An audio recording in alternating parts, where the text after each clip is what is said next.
right, so the first question that I want to go over is for each of the following, find the distance between 2 points. So we need the distance formula, which is the square root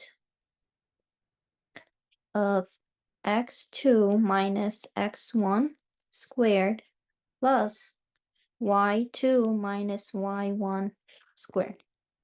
So now here, it doesn't matter which point you choose it to be your x1, y1, or x2, y2, as long as both points you decide them to be the same. So for instance, if you're gonna choose this to be your x1, this has to be your y1. If this is your x2, this has to be your y2. And I always advise students to label your points so that way you won't get it messed up. So now here, all you have to do is just plug in into the equation.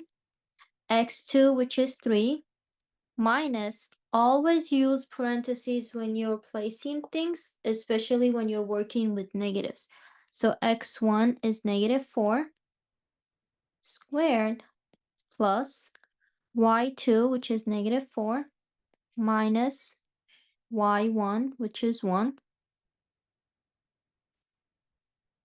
And now all I do is simplify it.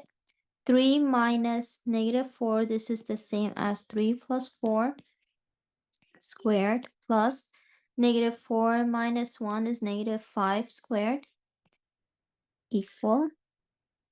That's going to be 7 squared plus -5 squared. And now you do the square.